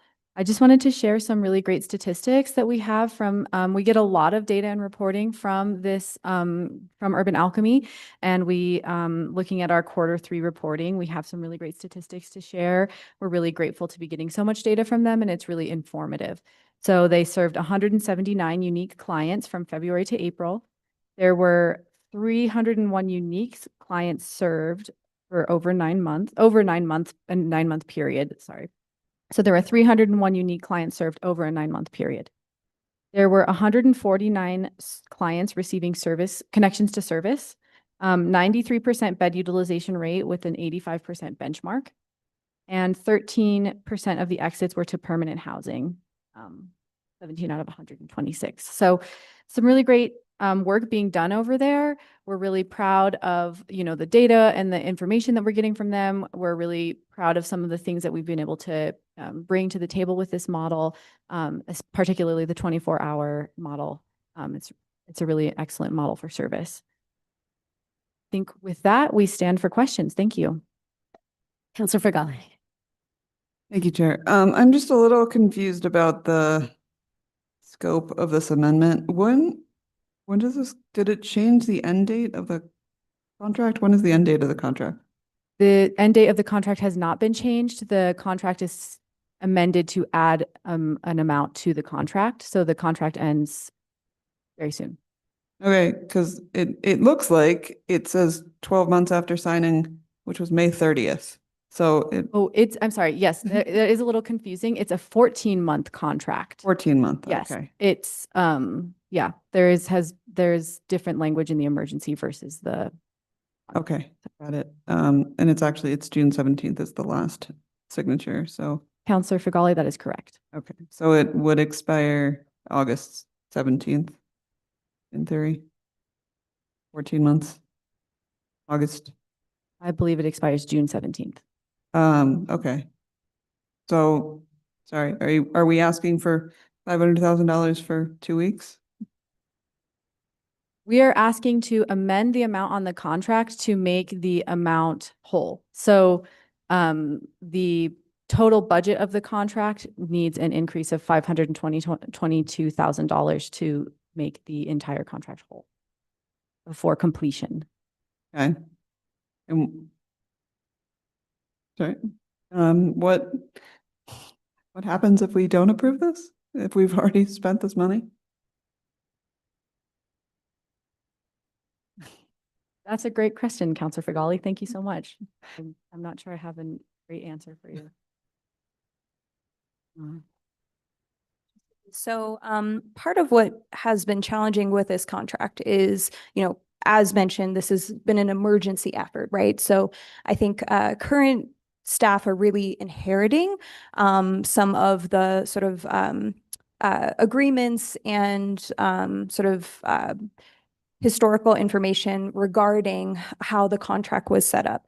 Where we're trying to head to, and obviously once the contract ends, we are issuing an RFP for continued service, while also understanding that this model, particularly for the 24/7 shelter, will require more staffing, more wraparound services, with the goal of, getting folks onto permanent housing, back on their feet, and in a much more sustainable fashion. So we recognize that there have been some challenges regarding the funding amounts, the sort of contract period. I think, in the sort of intention of the emergency contract, it was really to stabilize services and get a provider in there right away so that we could, at the end of the day, make sure that we had continuity of care for those really at-risk clients being served.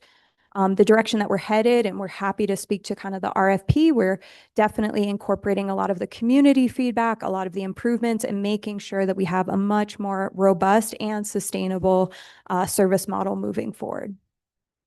And one last question.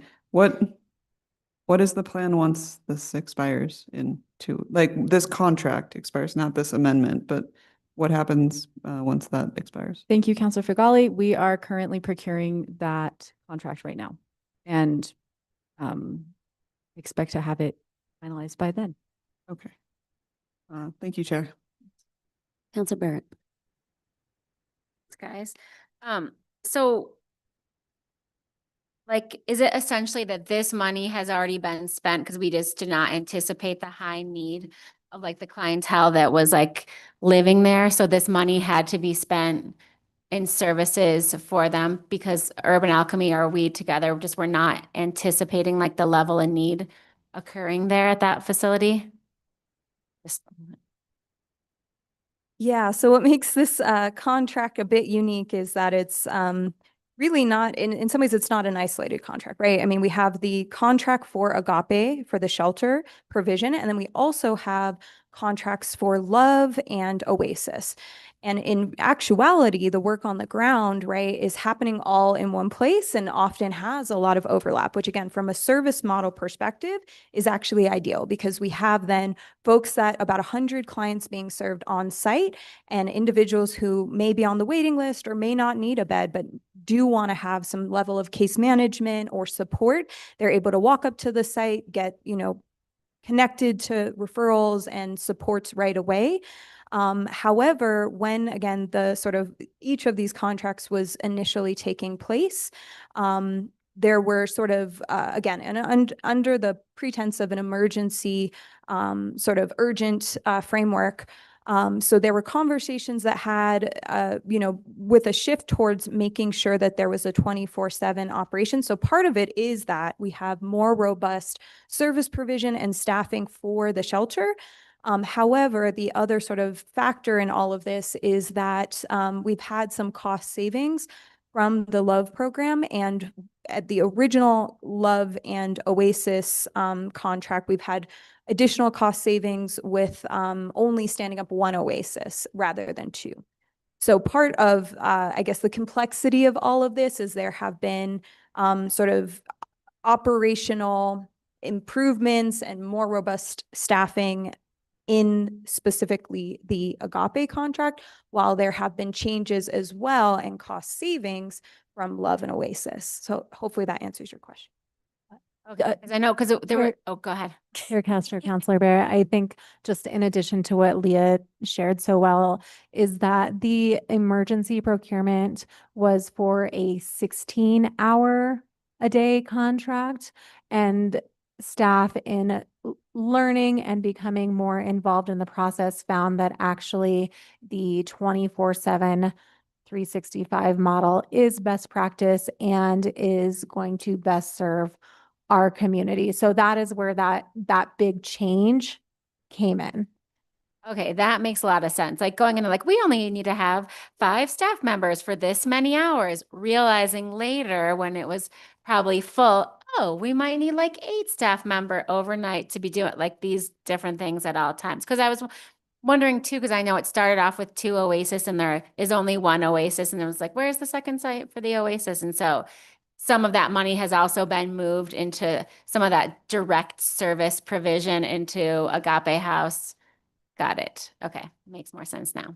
Thanks. Oh, one more thing was, and was there just for like future planning purposes, when we think that some needs were not being met, is there some key bullet points there of like moving forward with all these services, like these needs were not being met. So here's what we need to do moving forward to meet those needs appropriately as we're expanding services. Yes, Chair Castro, Councilor Barrett, yes, is the answer. The currently released RFP really has gone a long way in addressing our learnings over the years. So that's reflected in the RFP process and also through the evolution of data and reporting from Urban Alchemy. Is that correct? Yeah, thank you, Sandy. Or Director Emery. Councilor Barrett, I just wanted to add to those amazing points with,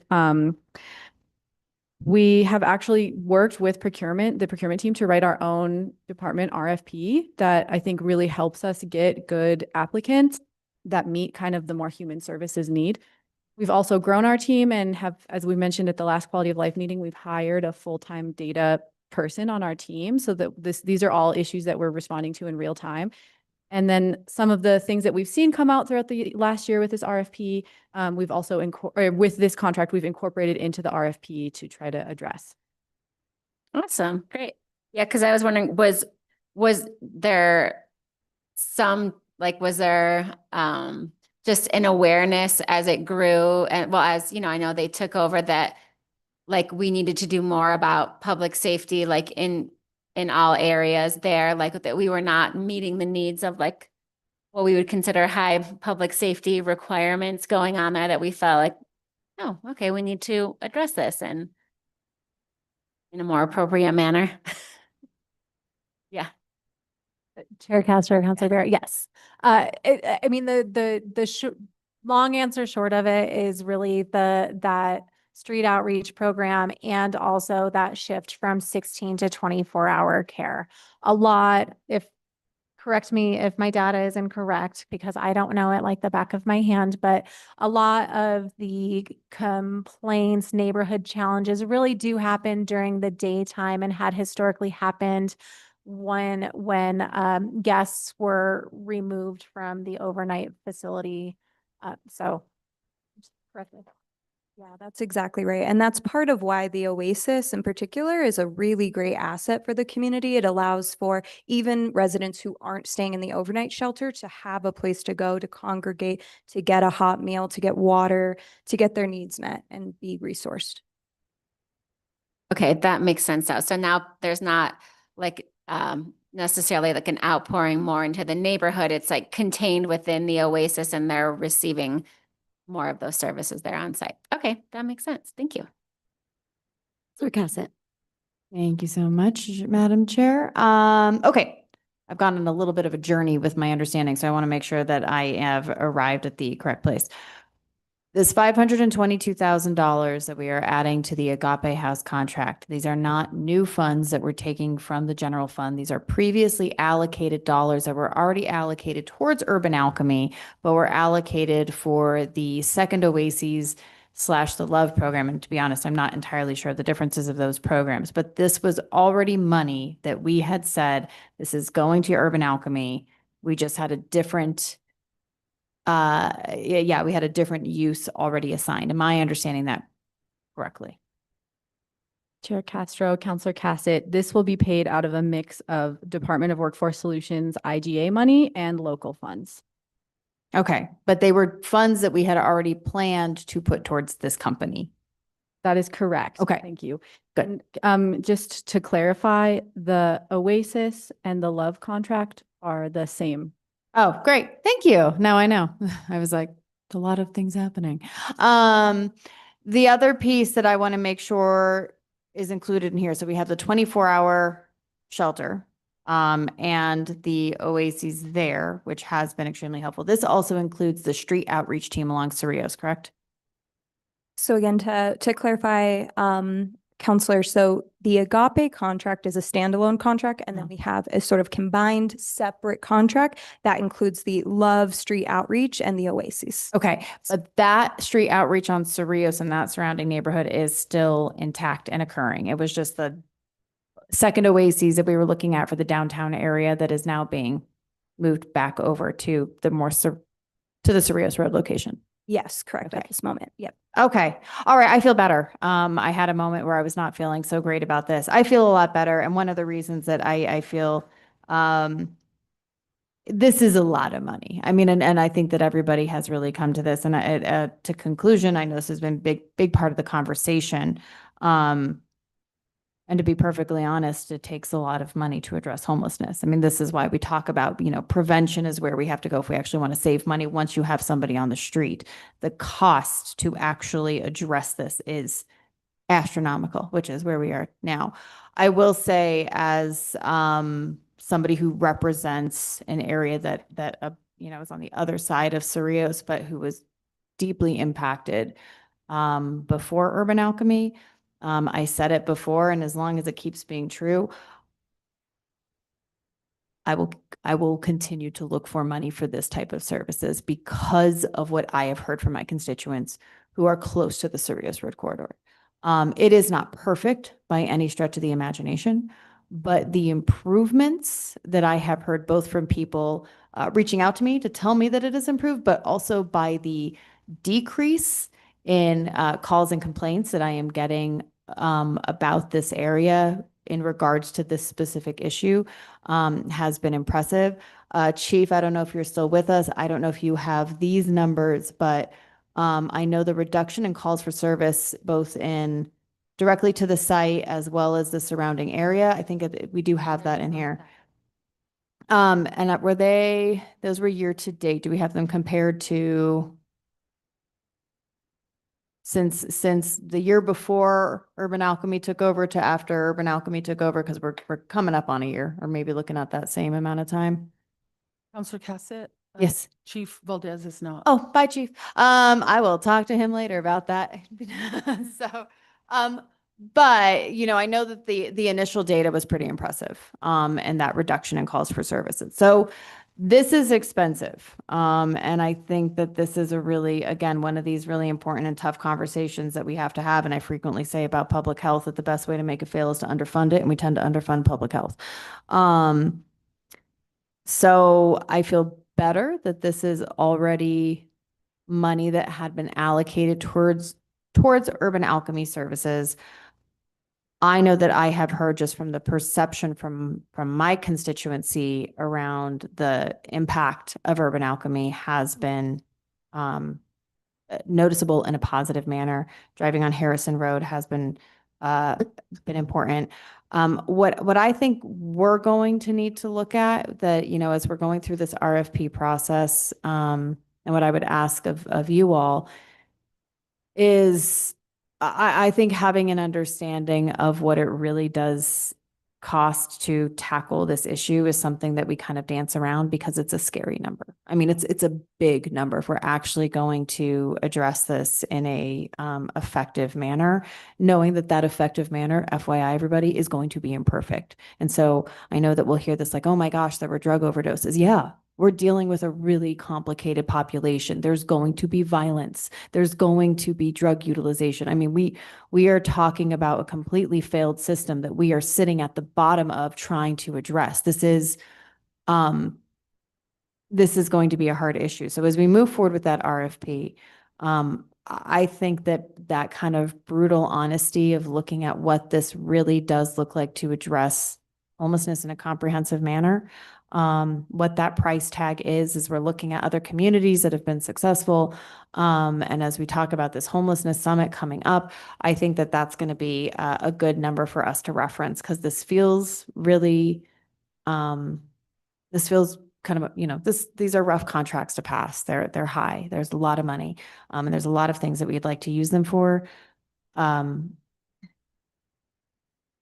this is kind of where we are in a reality with the world. So thank you for helping me understand where this money's coming from. That makes me feel better that this is not new money, but rather shifted money. But I think that this is going to continue to be this conversation around what the real cost of this is. And right now we are the ones footing the bill because no one else has been able to do it. So thank you. Thank you, Counselor. And yes, duly noted that this is a very complicated issue and that we're doing the best we can, but it's going to be very, very expensive. We had the presentation from Consuelo's Place and we've heard, $17 a day is really good for this type of service. One of the reasons I pulled this item is there's been a lot of discussion about emergency and what emergency means and what an emergency contract is. RFP, did this go out to RFP? Can we just get some clarity a little bit on the process and what the service that Alchemy is providing really is? Thank you, Chair Castro. So this contract was procured through an emergency procurement. Because homeless is an emergency, there was emergency conditions happening at the time of this procurement. And it was an emergency to get this contract in place. So, and what we're looking at is an emergency shelter, right? It's an emergency overnight shelter where people can get access to services, get 24/7 case management services, and get access to whatever needs they might need at the time, right? So one big change that's happened at this shelter is 24-hour operations.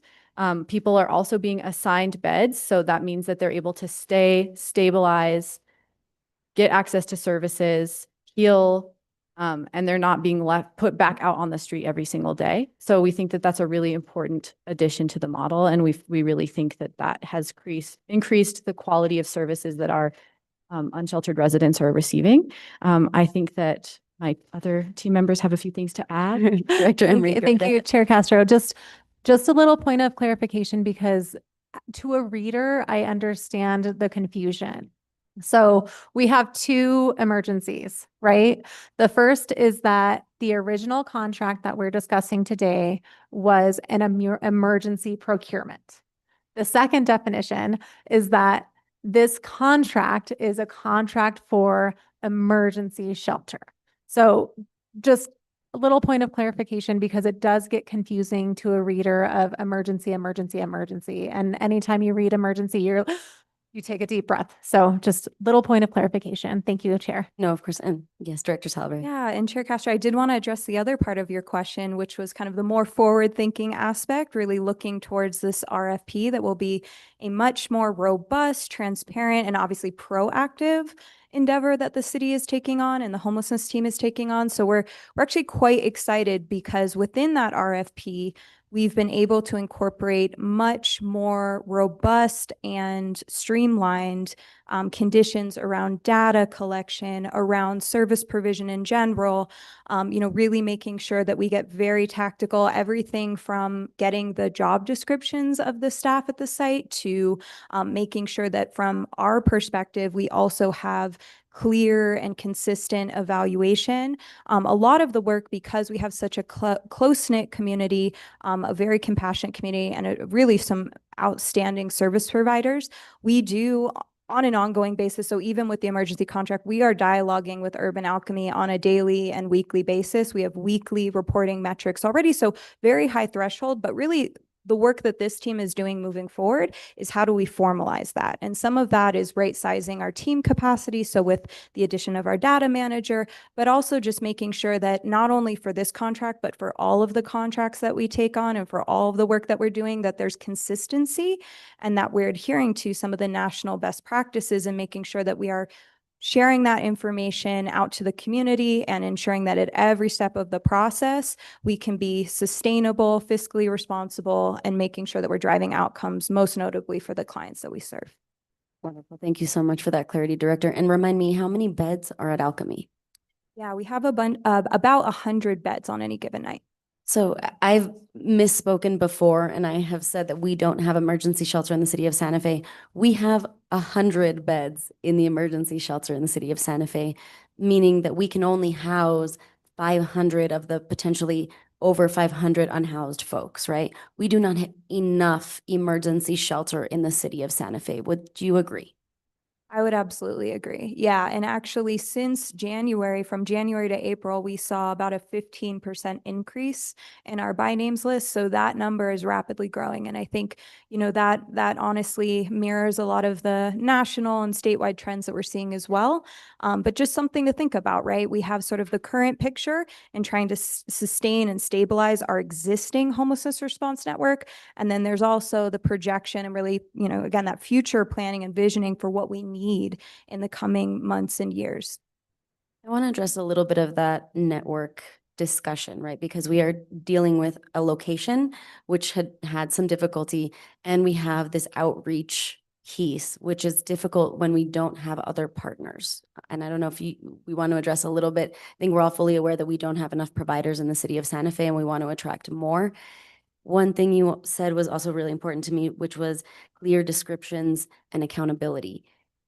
It's difficult for us to be able to work with a program that is designed both for reentry and also for service provision. How are we navigating that? Yeah, that's a great question. So one of the assets of specifically Urban Alchemy's model is that they are able to hire local staff and local folks to take these living wage positions, and hopefully from there really move up the pipeline and create some of that sort of workforce capacity for the homelessness response network that we're trying to, really build out. That being said, I mean, there isn't one right or wrong way or model, right? And some of the best practices that we see in terms of like making sure that we are, again, really at the end of the day, driving results and outcomes for the clients that we serve is having sort of a multimodal model, right? So having strong outreach providers, strong shelter providers, permanent supportive housing, having those planning efforts so that we're coordinating as a city and as a region. Again, there isn't necessarily a right or wrong way.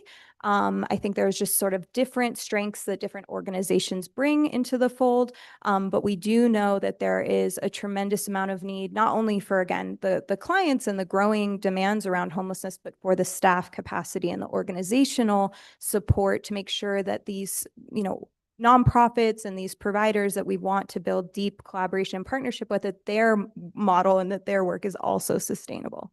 Thank you so much. And so I would request, I know that we're in the process of looking at other contracts in the future, that maybe if they are work programs, that we also look at some of the metrics around how those folks are being integrated into other programs in the city and becoming providers long-term.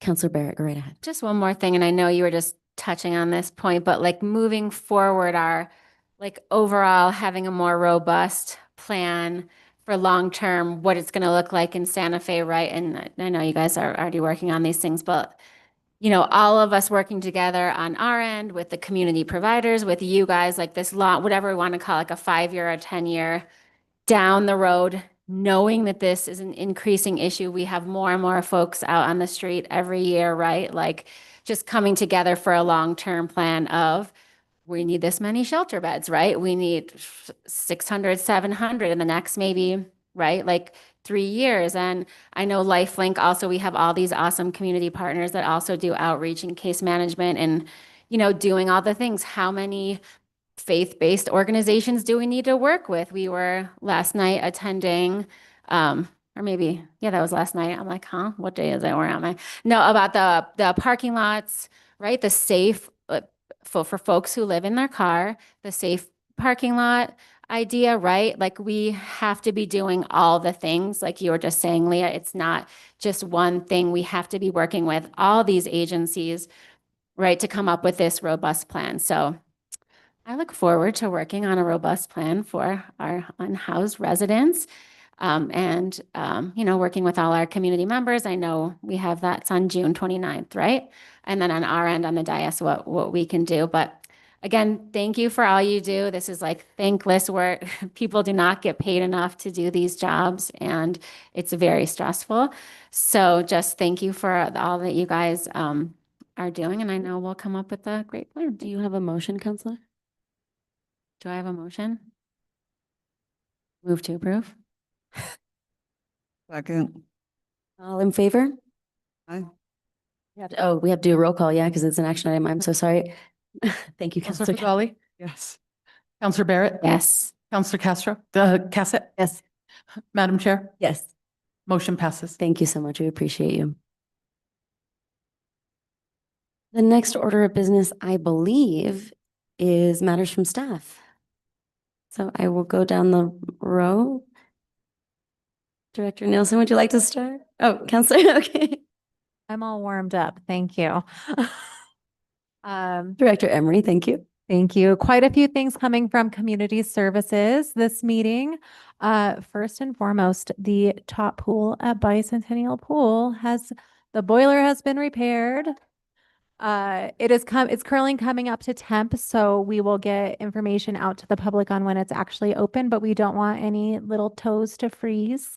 But with that repair, we also have ordered additional parts for that particular boiler. So we have, should something happen with that particular boiler, again, we have backup parts, everything we need to ensure that that doesn't go offline for a long time. A few other things from recreation. The GCCC, the Genoviva Chavez Community Center, was just completed a stucco project. It was long deferred maintenance. It looks beautiful over there. We've also done some restriping in the parking lot. Please don't park on the curbs. One moment for that. Please don't park on the curbs. Yes. So it's looking great over there, but what's really exciting is that in the back of the Genoviva Chavez Community Center, there's a free mural space. It is a graffiti mural space, and that will be open up to the public soon in the next couple of weeks. We ask that you stay within the designated spaces.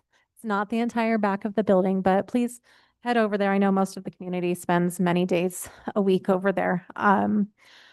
Finally, or moving on, we have the city funded a series of domestic violence and intimate partner violence trainings through the last 6 months. We are coming up on our last 3 dates, June 9th, June 11th, and June 12th. There are 2 sessions each on June 11th and June 12th. Council will get that in their Friday report, but they are free and open to the community. They've been very well attended by community members, providers, counselors, policymakers. I'm super, super proud of this work and very grateful to our provider for doing this. If the public has questions, dvspecialistnewmexico@gmail.com is how you can get in touch with the provider who is doing those trainings. So super proud of those.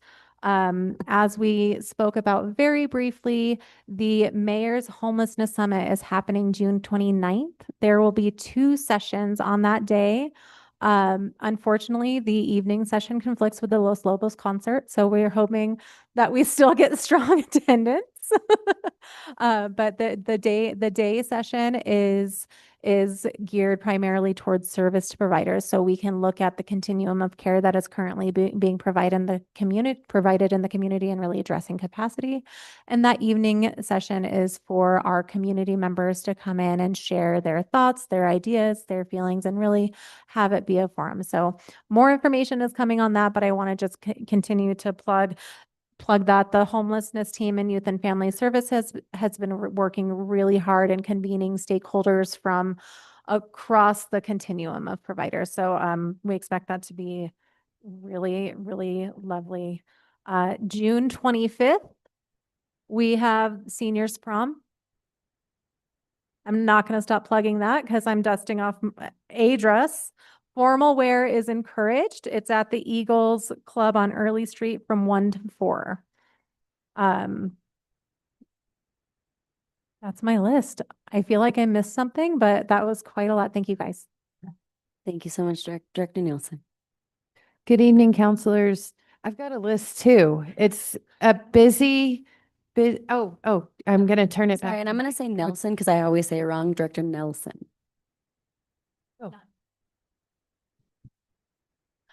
Sorry, just one last piece.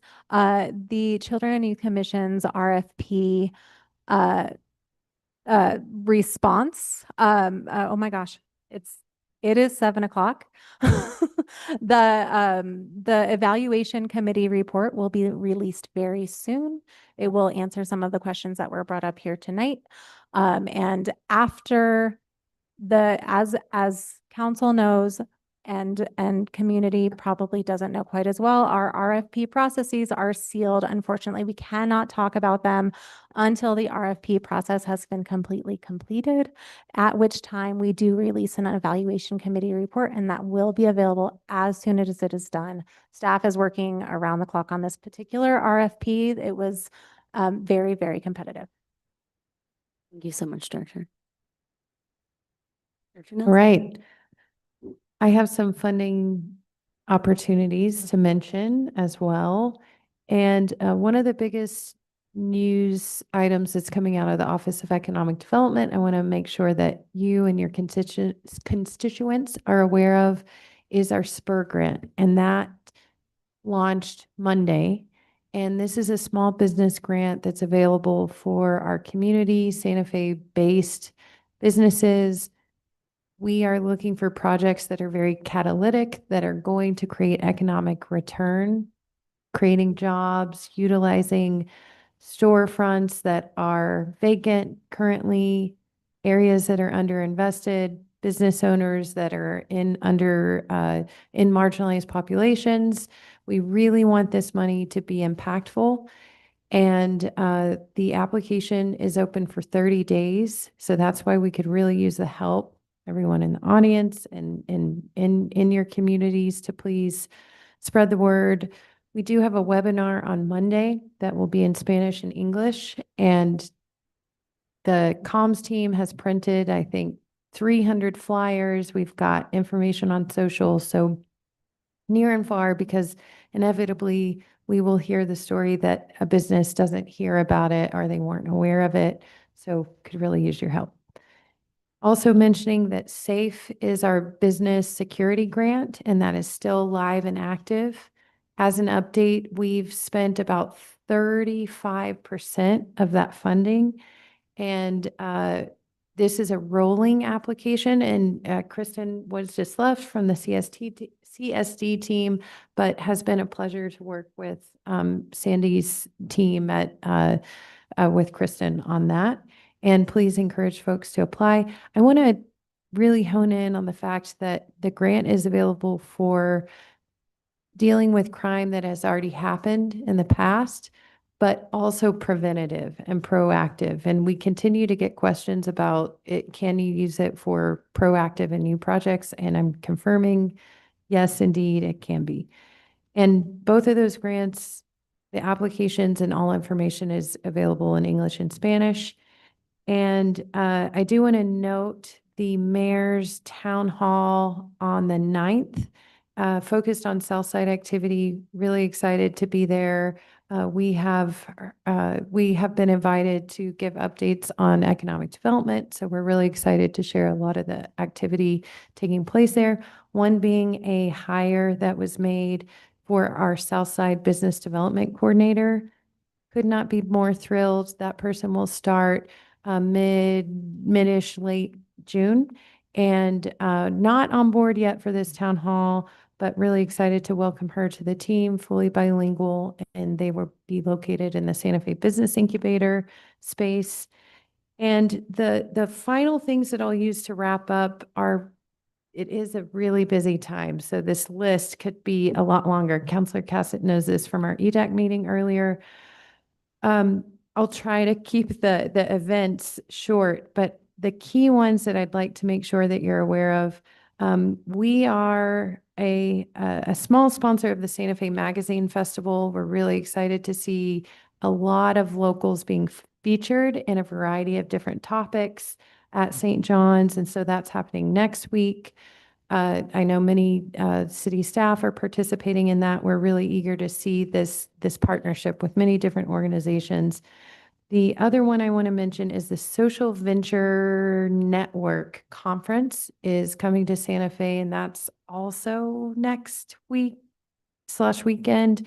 It is 17th through the 19th, so it's actually a little bit further, but I want that to be on your radar. This is actually a really good opportunity for Santa Fe, bringing entrepreneurs, investors that are interested in socially aligned businesses. The Raincatcher that was just here presenting a perfect example of a sustainably focused business. And this is really where that world converges, and Santa Fe is really excited. We're really excited to be a part of that. In fact, they had a meetup this evening. And happy Pride as well. We're excited to highlight some of our Pride aligned businesses this month, as well as Juneteenth and our Black Business Alliance. The last thing I'll mention is Currents New Media Festival is also happening June 17th. And I am completely cutting my big long list, but I think that's gives you the highlights and I think the most relevant information for you all. And please help spread the word on those 2 grants. Yes, and thank you, Director. And if anyone wants to and has not yet signed up for the Economic Development newsletter, all that goes out in the newsletter. We have several throughout the city, so please sign up. Marcella, do you have anything for us today? I'm going to go ahead. Matters from me. I will be very brief. If you are still a little... Oh, I'm so sorry. I skipped everyone. My goodness. Counselor Cassett has nothing. Counselor Frigali. Counselor Barrett. Yeah, so we're going to have a coffee with District 2 counselors. Yeah, come on out, everybody. Have a latte with us on June 12th at 10 a.m. at Iconic Lena in District 2. Also, there's the World Cup Watch, right? At the you guys are also a sponsor of that, Economic Development. Is that June 13th? 12th. 12th. Just kidding. I want to say the wrong date. Also, Counselor it's going to be amazing. Plug that. Yes, June 12th, Friday evening next week at the Rail Yard Plaza, not the Rail Yard Park. There will be a viewing party for the first US game of the World Cup. The first actual game is before that, but it will be very fun. Also this Saturday, there's a Bike to Baseball. All my events are about sports. All my announcements are about sports. So this Saturday, the 6th, 5:30 p.m., Rail Yard Water Tower. We will bike to Fort Mercy Park to watch the Fuego. We're open to all, unless you are very scared of being on the road, but it will be very chill. It's about a mile and a half. Go ahead, Counselor. Sorry, can I just give a shout out to the city summer program, which my daughter is lucky enough to participate in, and she's already having a grand old time. And I would love, I think Counselor Cassett has mentioned this before too, to be able to expand that. I know it fills up in like a hot minute because it's so amazing and everybody wants to be part of it and sign their kid up for it. So maybe we could talk about that down the line, expanding that. But just shout out to Melissa Bustos and Director Emery and everybody and all the staff members who are making it an awesome experience for the kids. So yay. Wonderful. Okay, now I will just very quickly say that if anyone has questions or more concerns about the Henry Lynch Roundabout, we are going to have a county hosted discussion at the Nancy Roy Ball Center Monday, the 8th at 4 p.m. We will have city staff and county electeds there to listen. There is still a few questions. So please, Monday, the 8th, 4 p.m. at the Nancy Roy Ball Center. And with that, we are adjourned. Thank you so much, and we will see you.